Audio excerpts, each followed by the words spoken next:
The Detroit Lions annihilated the Green Bay Packers on Sunday, and while they appear to be the best team in the NFL, are they peaking too early? Listen, good win, really good win. Proud of our guys, the way they played. How's it going today? My name is Jesse McNamer, and welcome to Point of View. Before we get into it today, I just want to say we always appreciate your feedback. Look forward to reading your comments like the one we've got here. Yeah, that is what we meant by more or less. And also, be sure to stay tuned to the end of this episode to see if you can guess today's trivia question down below.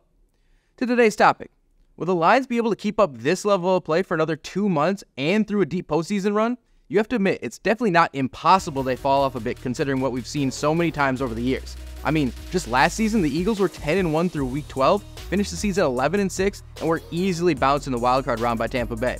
That's just one example, but it happens to multiple teams every season, so the challenge for the Lions is to avoid falling into that category.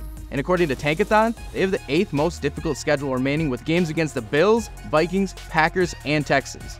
But even with the schedule and overall history of the Lions franchise, I just don't see a way they win less than 13 games this season. That would require them to finish 5-4 or worse through the last 9 games, and with their disciplined style of play, I think that's nearly impossible barring terrible injury luck.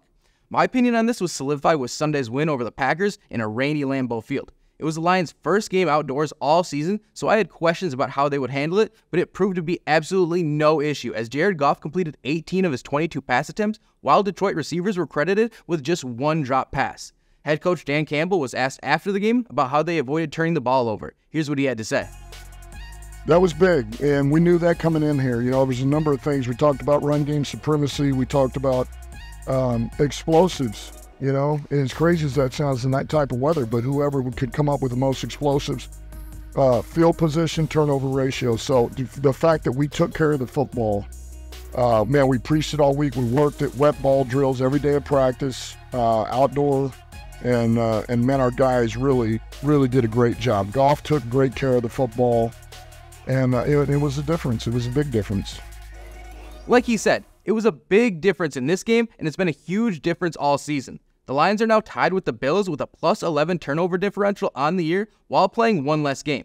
And a ton of credit for that has to go to Dan Campbell, who I believe is the biggest reason they aren't peaking too early. If there's a bigger reason, let us know who or what on X, because ever since that guy showed up in Detroit, the fanbase has had something to root for the first time in decades. But beyond just Campbell, offensive coordinator Ben Johnson has emerged as possibly the best coordinator in the NFL. He's going to be highly sought after for a head coaching spot after the season, but for now, he has his offense scoring 32.2 points per game, which is the best mark in the league.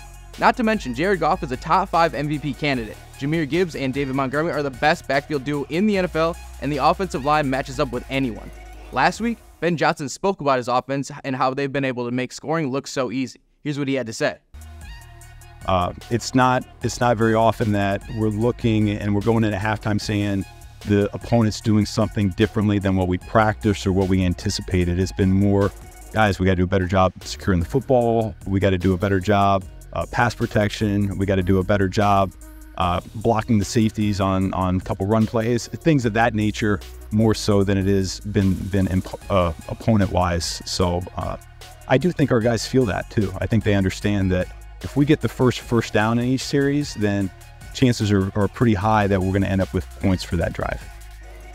That discipline is what I mentioned earlier, and a huge reason why I think they should be favorites in every game they play. On Sunday, the Packers couldn't get out of their own way with a ton of drops and penalties that set them back. The Lions avoided those issues and cruised to a victory without much of an issue. They let the talent speak for itself, and that will be enough to win most games. And haven't even mentioned the defense yet. They've had their struggles, but they've allowed just 18.5 points per game, which is good for top 5 in the league. That's while missing Aiden Hutchinson, who looked like the clear defensive player of the year before he got hurt in Week 5. So while there is a history of top teams falling off in the back half of the season, I feel very confident the Lions are not one of those teams, and they will cruise to the top seed in the NFC and the conference's championship game at a minimum. They are as real as it gets, and there's no peak in sight. And I mentioned Dan Campbell as the biggest reason for their success, but perhaps a close second is how well they've been able to build the team through the draft the past few years. For more on that, check out this past episode of Point of View.